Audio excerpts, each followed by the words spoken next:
10% of all the new cars sold in Iowa come from the Karl Auto Group. Our neighbors trust us to have the largest selection and the highest standards. To our current customers, thank you. And to our future customers, see for yourself why Karl drives Iowa. Your dealer for life, it's the Karl way.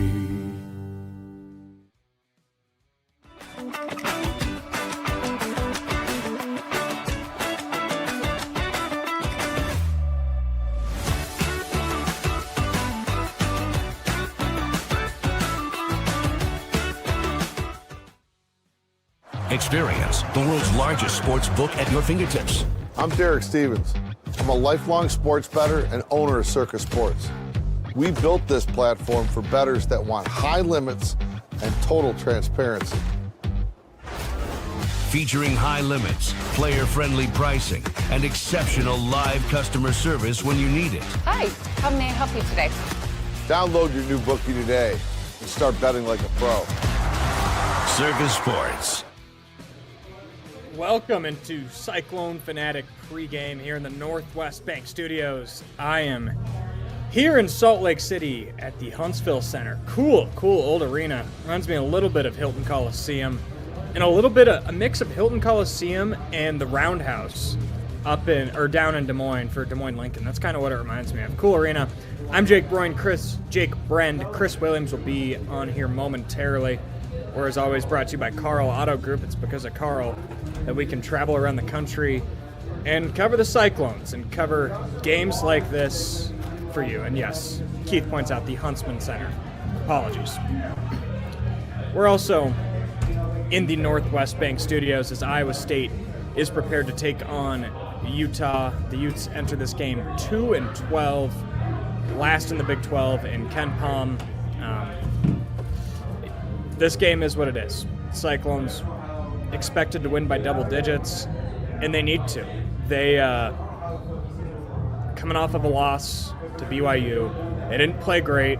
Nobody was happy with how they played, TJ Altenberger included, and they had a couple of rough practices the last couple days. They didn't take Sunday off, which usually if it's a Saturday, Tuesday, Otts will give them that Sunday off. Sounds like he wasn't too thrilled with how they played Saturday, and they pretty much played back-to-back games on Sunday, Monday, as far as how physical practice was. So, what does that tell me? Typically when that's happened, Iowa State's come out and they've played really physical. Kind of last time we heard that was when they went on the road and were playing Oklahoma State, and they weren't happy with how they were playing coming into that game. And they went out and made a statement. I think they got up 15-4 in that game, and it was over from there. If you're looking for a goal or for a hope, that would be the goal for Iowa State, to not let Utah hang around. They've got some pieces. Terrence Brown is a lethal scorer. He's a microwave type player, and he can put 25 up on anybody any given night. And when you have players like that, if you let them hang around, if you keep the games in the single digits heading into the final stretch, weird things can happen. This is an opportunity for Iowa State to get back on track and, set up a two-game stretch with Texas Tech at home on Saturday and Arizona on Monday, where everything is still in front of you. Iowa State lost on Saturday night and moved up in the AP poll. That's how much they valued that win against Houston, and even back to that double-digit win against Kansas. I'm sure both of those played an influence in that. And the media, the voters, the committee, they're not really holding that Iowa State loss to BYU against them, because in that three-game stretch, they still went 2-1. Now, if you make that a four-game stretch, Kansas, Houston, at BYU, at Utah, they're not going to accept 2-2, and that's what's at stake tonight. A Utah loss could be fatal. It would certainly be fatal for the 1 seed. That'd be completely done, and it could even be fatal for a 2 seed. So this is the type of game that you've got to avoid a trip up. You've got to avoid the trap. They've been in Utah for a while. I'm sure they're ready to be back in their own beds. It'd be a lot easier to do that if you can do that following a double-digit win. So that's what I expect. I expect a physical performance. I expect Joshua Jefferson to establish himself. And I expect Chris Williams to join us right here in the Northwest Bank Studios. a shocking return to the podcast world. How is Utah? Back. It's beautiful. It's lovely. I went on a hike yesterday, and it was probably 2 miles uphill the entire way, like nonstop. But it didn't feel that treacherous until I started coming down, and it was like a foot of snow, and it felt like ice. So You did a hike in a foot of snow? it wasn't a foot of snow the entire way, just as it got further up. But it was like 55 degrees. It was weird. It felt beautiful, though. Let's hope that the Cyclones aren't hiking in a foot of snow tonight in Salt Lake City. Better not be. Here's my biggest. What's the atmosphere like? Do people care about Utah basketball right now? No. From the Godfather himself, he said that they haven't had more than 10,000 people at a game other than the Holy War this year. So I guess that's a good thing. You know, this is a lot different. Obviously, BYU's a much, much better team than a little bit like the Arizona State swing last year, really.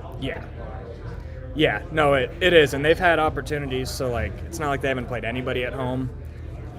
They had Arizona back when they were either number 1 or number 2, and I don't think it was the best atmosphere, so it'll probably feel somewhat like a neutral site game tonight. It'll probably feel it'll probably be a similar attendance number to what was down in TCU, but TCU is a much smaller arena.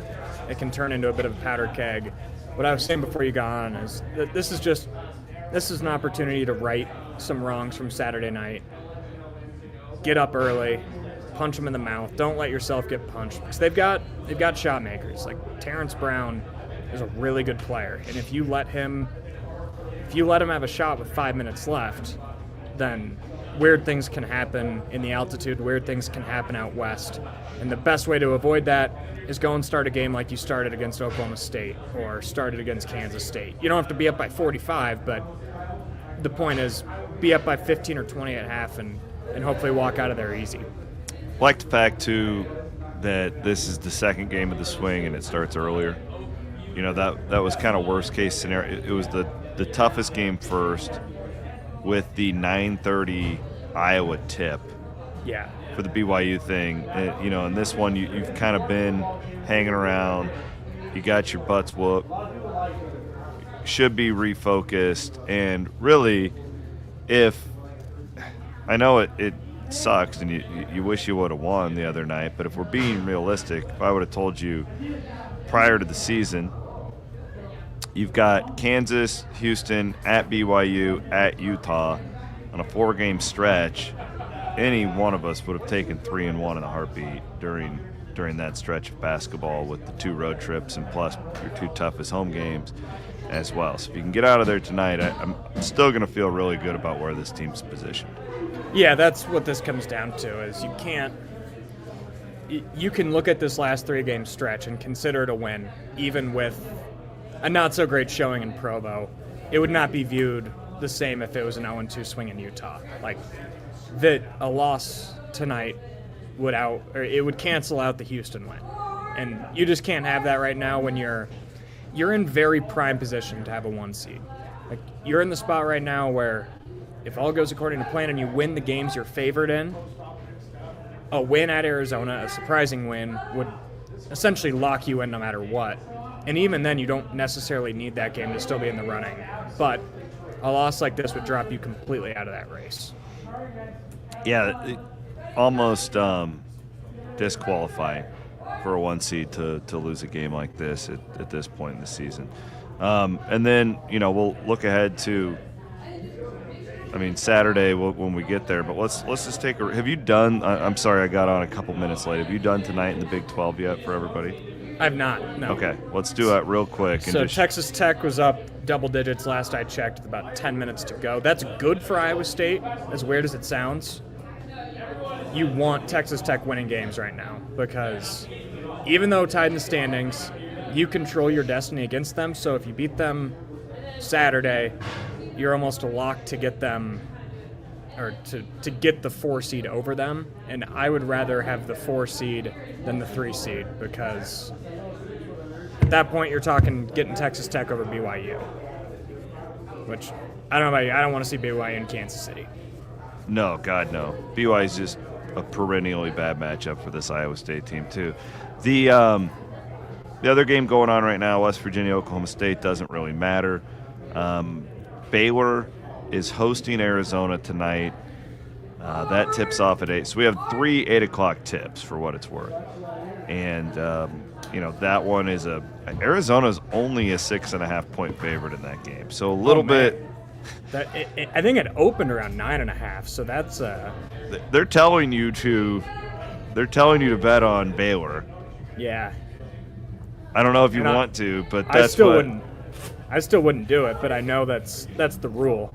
Yeah, that's certainly a sneaky that is the little spread right there. That is maybe the most Scott Drew of all Scott Drew spots, though. Where you just think that they're dead, and then all of a sudden they hop up and bite somebody. Yeah, I don't know if I'd mess around with that game at all tonight if you were a betting man. Arizona State is at TCU. That's another 8 o'clock tip. TCU is favored by 6.5 in that game. And then must win for them. Yep. And then BYU hosting Central Florida tonight. That is a 10 o'clock tip. So you can watch this game and then bebop on over to ESPN2. This game is on FS1, for those of you, by the way, who are wondering. And then that game will be tonight on ESPNU. So ESPN2, that is. Are there even ESPNU games anymore? We had a game on ESPNU all year. I don't think there are. I don't think Iowa State has. Yeah. I know there's still mid-major stuff on there, and maybe a rare ACC game or something, but I don't recall any Big 12 games being on the U this year. That's where the addition of FS1 and CBS Sports and TNT have kind of stepped in. Well, Jake, I hope when do you come? You come back tomorrow, right? Yep. 11 a.m. flight out of Salt Lake City. Direct? So, no, I'm going through Phoenix. I might as well just stay there, right? That's true. They used to have that direct from Des Moines to Salt Lake City, and I don't think it exists in any way, shape, or form anymore, which is nah. So I'll be landing, I think, right when the Cyclone women tip off, if all goes according to plan, at 5:30 tomorrow. So. And who do they have tomorrow night? Oklahoma State senior night. Revenge. That's a big game. Yeah, they got beat by them by 40 a couple weeks ago. So that's a big game. They got to have that one.